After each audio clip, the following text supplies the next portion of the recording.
I'd like to share a poem entitled Eyes, the Windows to the Soul. At first, it was only a glance, a brush of light against light, but something ancient in me stirred, a remembering. A door clicking open in a house I've forgotten I built. Your eyes, not orbs, but galaxies, fractal swirls of color and code, where gold melts into green and indigo sighs into the pulse of something endless. I didn't look at them. I fell through them, past reflection, past reason, into the wild interior where souls speak in geometry and silence hums in frequency. The body knew before the mind did. Every cell leaned forward, a tide pulled by unseen moons. My heart skipped its rhythm, then found a new one beating inside yours. Electric, primal, tender, as if love had just remembered how to breathe.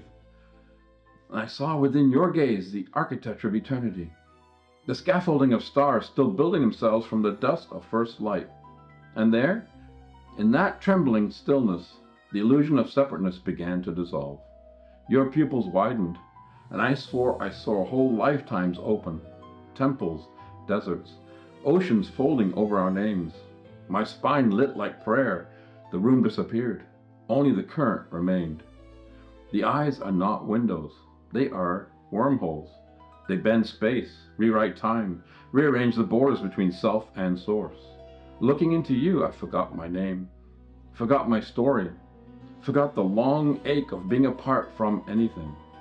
And when I finally returned, heart trembling, breath unsteady, body alive with the echo infinity, I realized I hadn't fallen into you, I had fallen through you, back into the center of everything I've ever loved.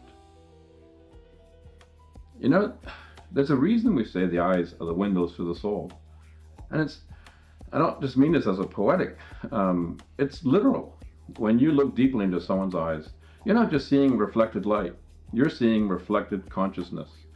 You're witnessing an entire fractal universe looking back at you. And if you've ever held that gaze long enough, still enough, you know what I mean. Something starts to shift. The mind quiets, the edges begin to blur, and suddenly it's not two people looking at each other anymore, it's one awareness remembering itself from two directions. That's what the lucid dreamer is really about. The moment when the dreamer wakes up inside the dream, when you realize the universe you've been staring into is also staring into you. It's funny because the cover of the book was not designed, it was intuitively created. It was remembered. The intuitive fractal that became the final art, those two piercing eyes looking straight through you. They're not symbolic, they're instructional.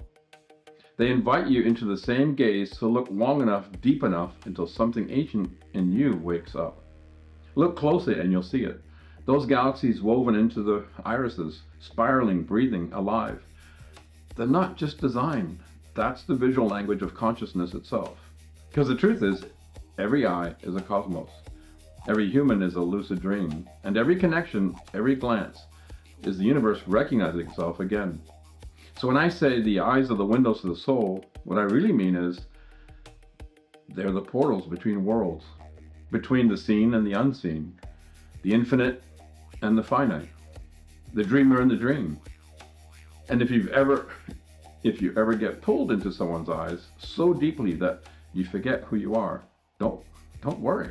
You're not losing yourself, you're waking up. You're remembering that part of you that was never separate to begin with.